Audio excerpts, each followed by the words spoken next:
ಮುಲ್ಕಿ ಪಾಟ್ಲು, ಜಾಗೀರದಾರು, ಜಮೀನ್ದಾರು, ನಾಡಗೌಡರು ಅಂತ ಅದು ಒಂದು ಅಂದರೆ ಆ ಜಮೀನ್ದಾರಿಗೆ ಒಂದೊಂದು ಏರಿಯಾದಾಗ ಒಂದೊಂದು ಪೋಸ್ಟಿಂಗ್ ಅದು.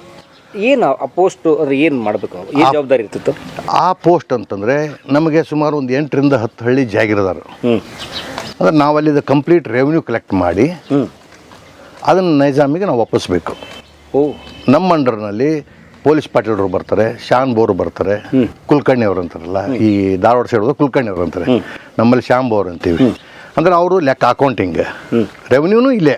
ಅಂದರೆ ಇವು ಎಲ್ಲ ಹಫ್ತೆ ವಸೂಲು ಮಾಡೋದು, ಅದನ್ನು ಟ್ಯಾಕ್ಸ್ ಕಲೆಕ್ಟ್ ಮಾಡಿ ಸರ್ಕಾರಕ್ಕೆ ಕಟ್ಟೋದು, ಅದೆಲ್ಲ ನಾವೇ ಮಾಡಬೇಕು. ಅಂದರೆ ರೈತರ ಕಂದಾಯ ವಸೂಲಿ ಪ್ಲಸ್ ಅವ್ರದ್ದು ಇವಾಗ ನಾವು ಸಬ್ ರಿಜಿಸ್ಟ್ರಿಗೆ ಹೋಗಿ ಸೇಲ್ಸ್ ಮಾಡ್ತೀವಿ, ಮ್ಯೂಟೇಷನ್ ಮಾಡ್ಸ್ಕೊಂಡು ಬರ್ತೀವಿ, ತಹಶೀಲ್ದಾರ್ ಆಫೀಸಿಗೆ ಹೋಗ್ತೀವಿ, DC ಆಫೀಸಿಗೆ ಹೋಗ್ತೀವಿ, ಅದೆಲ್ಲ ಇಲ್ಲೇ ಆಗೋದು. ಆ ಕೇಂದ್ರ ಇದು, ಆ ಕೇಂದ್ರ ಅಷ್ಟು ಜವಾಬ್ದಾರಿ ಇರ್ತದೆ. ಅಷ್ಟು ಜವಾಬ್ದಾರಿ.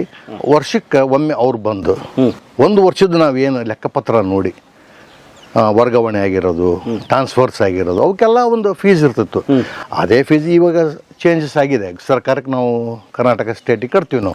ಸೊ ಅವಾಗ ನಿಜಾಮದ ಗೌರ್ಮೆಂಟಿಗೆ ಅವ್ರಿಗೆ ಕಟ್ಬೇಕು. ಅವ್ರದ್ದು ಒಂದು ಏನೋ ರೇಟ್ಸ್ ಇರ್ತಿದ್ದು, ಆ ರೇಟ್ ಪ್ರಕಾರ ನಾವು ಲ್ಯಾಂಡ್ ಟ್ರಾನ್ಸ್ಫರ್ ಆಗಲಿ ಅಥವಾ ಮ್ಯೂಟೇಷನ್ ಮಾಡಿಸೋದ್ರಾಗಲಿ ಅಥವಾ ವರ್ಗಾವಣೆ ಸೇಲ್ಸ್ ಮಾಡಿರ್ತಾರಲ್ಲ ಅದು, ಈ ಥರ ಅದು ವಿರಾಸತ್ತು, ಆಫ್ಟರ್ ಡೆತ್ ಇಂಥವೆಲ್ಲ ಬರ್ತಾವಲ್ಲ, ಅದು ಎಲ್ಲದು ನಾವೇ ಮಾಡೋದಿಲ್ಲ. ಆಮ್ಯಾಗ law and order control, police ಇಲ್ಲ, ಲಾ ಆ್ಯಂಡ್ ಆರ್ಡರ್ ಕಂಟ್ರೋಲ್ ನಾವೇ ಮಾಡಬೇಕು. ನ್ಯಾಯ ಅದು ಇದು ಆತಂದ್ರೆ ಇಲ್ಲೇ ಬರಬೇಕು, ಇಲ್ಲಿ ಏನು ಹೇಳ್ತಾರೆ ಅದನ್ನು ಕೇಳಬೇಕು. So it was like court also plus policing also.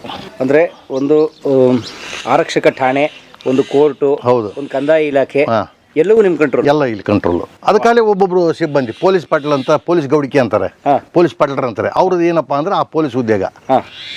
ಈ ಶಾನ್ ಬೋರು ಅಕೌಂಟೆನ್ಸಿ, ಅದು ಬೇಕಲ್ಲ, ಅವ್ರು ಇರೋದು.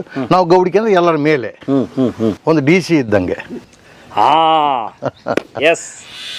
ಒಬ್ಬ ಜಿಲ್ಲೆ ಒಬ್ರು DC ಇರ್ತಾರಲ್ಲ, ಆ ಥರ ಈ 8-10 ಹಳ್ಳಿಗೆ ನಾವು ನಿಮ್ಮ ಜಾಗಿರಿಗೆ ಬರುವಂಥ ಅಷ್ಟಕ್ಕೂ ನೀವು DC. ಹೌದು, ಅದರಷ್ಟು ಕಲೆಕ್ಷನ್ ಬಂದು ತೊಗೊಂಬಂದು ನಾವು ಇಡ್ತಿದ್ವಿ. ಅವ್ರು ವರ್ಷಕ್ಕೊಮ್ಮೆ ಬಂದು ನಮ್ಗೆ ಟಪಾಲ್ ಆಗ್ತಿದ್ರು, ಇಂಥ ತಾರೀಕಿಗೆ ನಾವು ನಿಮ್ಮಲ್ಲಿಗೆ ಬರ್ತೀವಿ ಅಂತಂದು. ಅವಾಗ ಅವ್ರು ಬಂಡಿ ಕೊಟ್ಟು ನಿಯರ್ ಬೈ ರೈಲ್ವೆ ಸ್ಟೇಷನ್ ಅಂದ್ರೆ ನಮ್ಮ ಬನ್ನಿಕೊಪ್ಪ ಭತ್ತ ಸಿಕ್ತು. ಅಲ್ಲಿದ್ದ ಅವ್ರನ್ನ ಕರ್ಕೊಂಬಂದು ಇಲ್ಲಿ ಕುಂದರ್ಸ್ಬೇಕು. 1 ತಿಂಗಳ ಇರ್ತಿದ್ರು. ಎಲ್ಲ ಟ್ಯಾಕ್ಸದ್ದೆಲ್ಲ ನೋಡ್ಕೊಂಡು ಎಷ್ಟೆಷ್ಟಾಗಿದೆ ಏನು ಎಂತು, ಅಥವಾ ಕೆಲವು ನಾವು ಕಟ್ಟಿರೋದಲ್ಲ ಟ್ಯಾಕ್ಸ್, ಕಟ್ಟಕ್ಕಾಗಿರೋದಿಲ್ಲ ಅವ್ರಿಗೆ, ಅದು ಮಾಫ್ ಏನಿಲ್ಲ, ಬಟ್ ನಾವು ಕೈಲಿ ಕಟ್ಟಬೇಕು. ಹಿಂದಾಗ ನಂತರ ಇಸ್ಕರಿ ನೀವು ಅಂತ. ಸೊ ಅವ್ರಿಗೆ ಎಷ್ಟು ಬರಬೇಕು ರೆವೆನ್ಯೂ ಅಷ್ಟು ಕೊಡಲೇಬೇಕು ನಾವು. ಅದು ಮೊದಲೇ ಇರ್ತದೆ. ಇಷ್ಟು ಹಳ್ಳಿ ಮನೆ, ನಂಬರ್ ಆಫ್ ಲ್ಯಾಂಡ್ಸ್ ಇಷ್ಟು,